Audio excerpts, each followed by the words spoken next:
जन्मदिन के उपलक्ष्य में मनाया जाता है और 161वां जयंती महापुरुष और सामान्य पुरुष में अंतर होता है। सामान्य पुरुष अपने परिवार तक सीमित रहता है, उसका दायरा सीमित होता है, और महान जो व्यक्ति होते हैं, महान जो पुरुष हैं, उनका दायरा सीमित नहीं होता, वो संसार के लिए होते हैं। अभी कुछ बच्चियां मिलकर के गा रही थी, राम आएंगे। राम महापुरुष और महान पुरुष की गाथा गाना चाहिए, सुनना चाहिए, वह किसी भी धर्म का क्यों ना हो। वह उसके लिए धर्म का कोई मतलब नहीं रहता है। आज यह जो भजन चल रहा है, वह एक आदमी अमेरिका से हमको फोन किया, क्योंकि अभी अमेरिका में रात का 3:30 पौने 4 बज रहा है और वहां भी चल रहा है, हम आएंगे तो अंगना सजा। आ तो रहे हैं, यहाँ पर चर्चा यहाँ की हो रही है, लेकिन विदेश में भी इसकी चर्चा है। तो राम सामान्य व्यक्ति की चर्चा नहीं हो रही है। विवेकानंद सामान्य व्यक्ति नहीं थे। ऐसे महान व्यक्ति की चर्चा संसार में होती है। युवाओं के आदर्श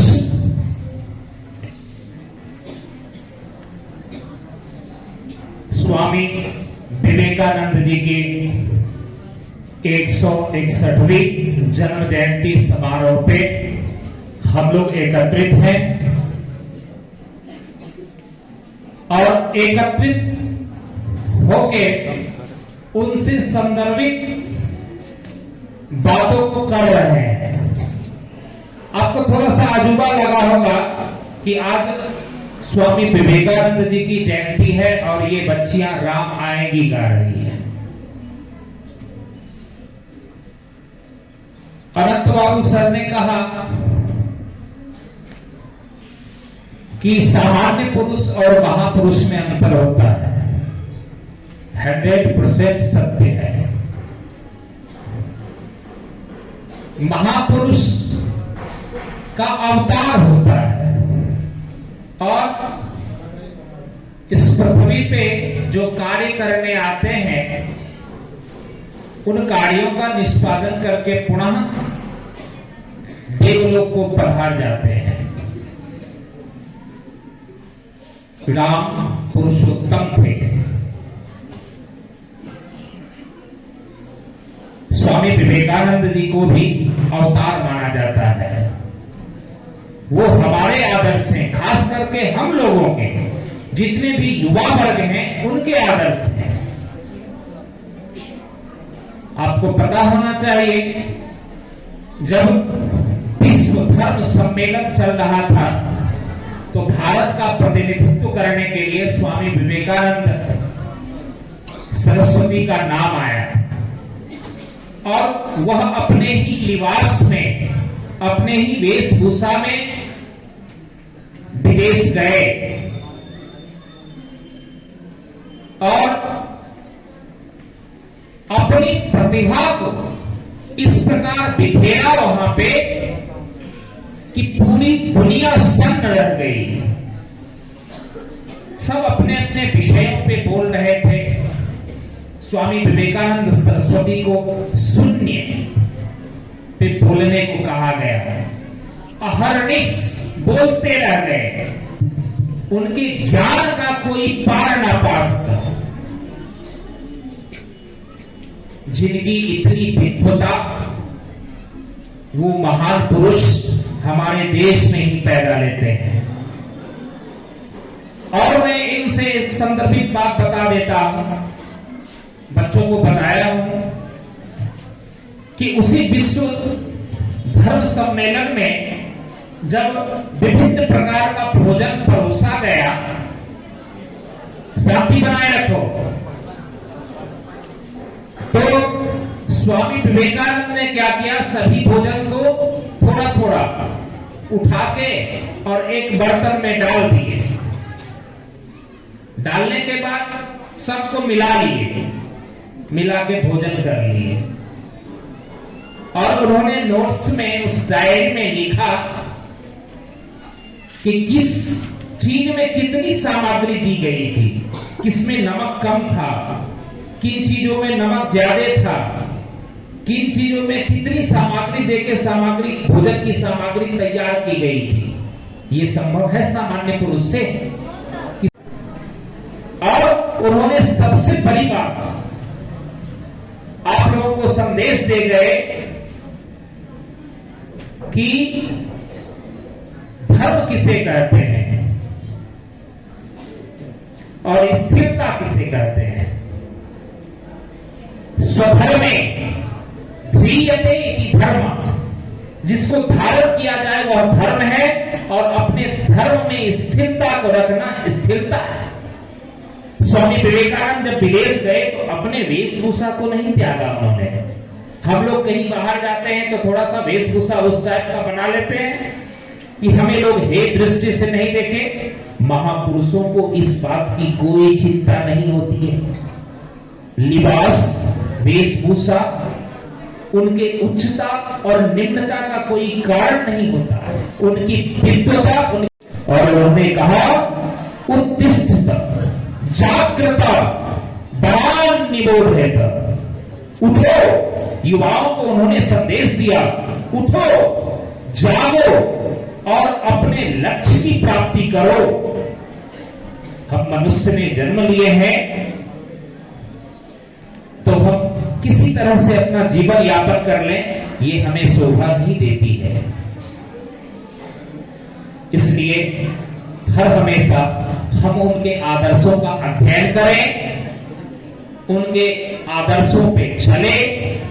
इस दिन से, इनके जन्म जयंती से हम लोगों को संकल्प लेना है कि हम युवा अपने देश के शान हैं। आपको बता दें कि हमारे स्वामी विवेकानंद अल्पायु थे, केवल 35 वर्ष की अवस्था में ही उनका देहावसान हो गया।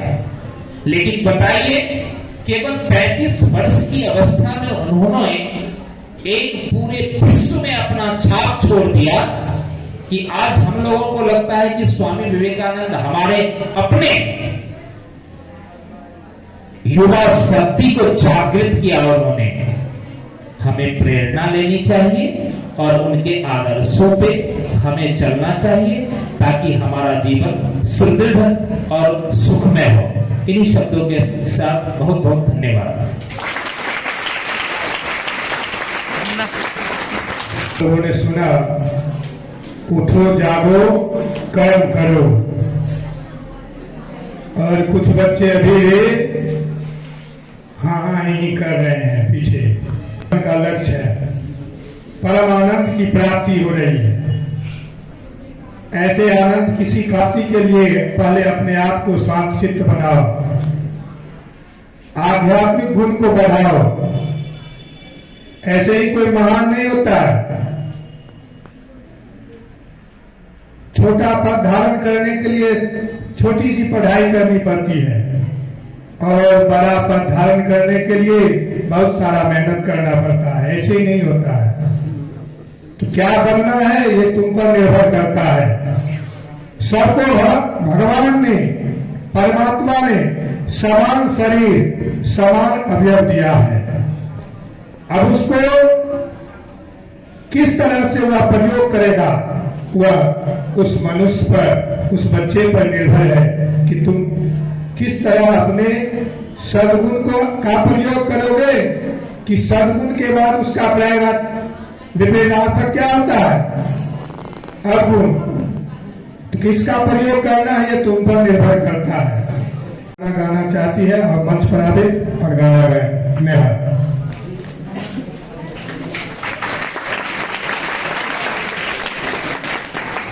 कई बार गाना गाइते स्टार्ट होते था।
मियाँ बसायल छे।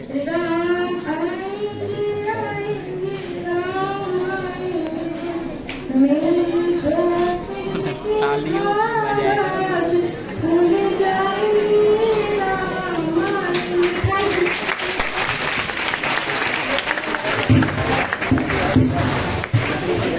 और अब इस कार्यक्रम के अंत में हमारे संगीत के शिक्षक और संगीत के मर्मज्ञ बच्चे शांति बनाए रखें और वीरेंद्र बाबू के लिए स्टार गायक चले।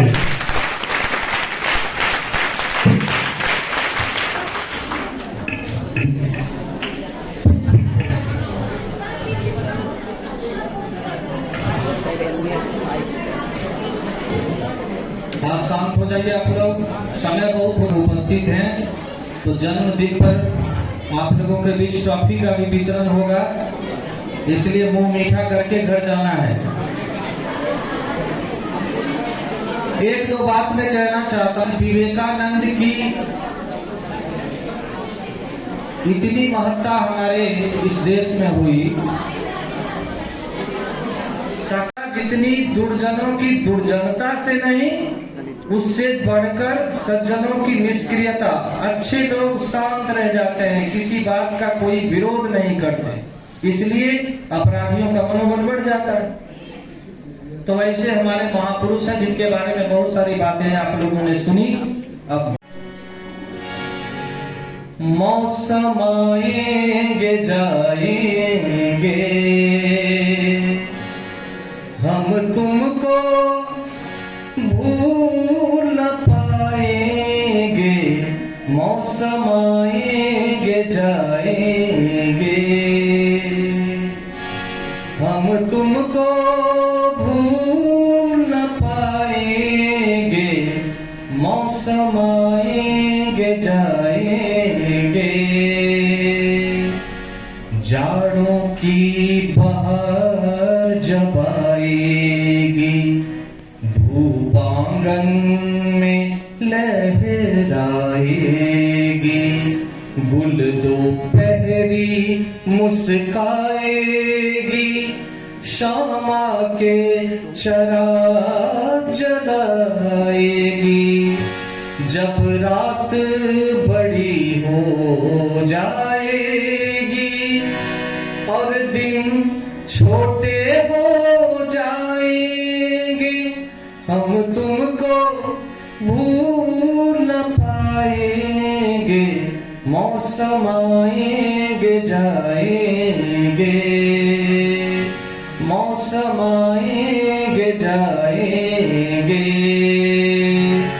जब गर्मी के दिन आएंगे, तपती दोपहरें लाएंगे, सन्नाटे शोर मचाएंगे, गलियों में धूल जाएंगे, पत्ते पीले हो जाएंगे, जब फूल सभी मुरझाएंगे, हम तुमको भूल न पाएंगे, मौसम आएंगे जाएंगे, मौसम आएंगे जाएंगे,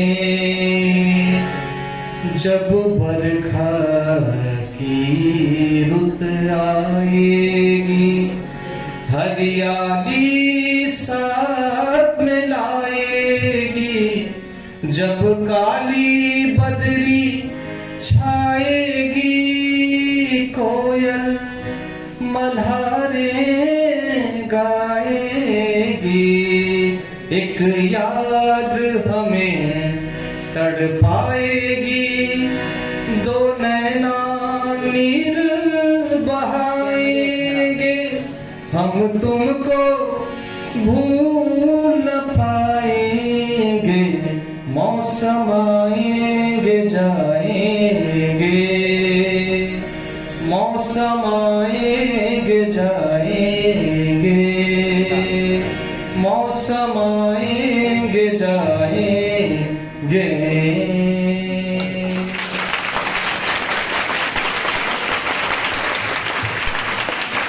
बहुत बहुत धन्यवाद। इन चंद पंक्तियों से विवेकानंद के चरणों में हम अपनी श्रद्धांजलि को पेश किया और अब शांति पूर्वक आप कुछ पल और बैठे।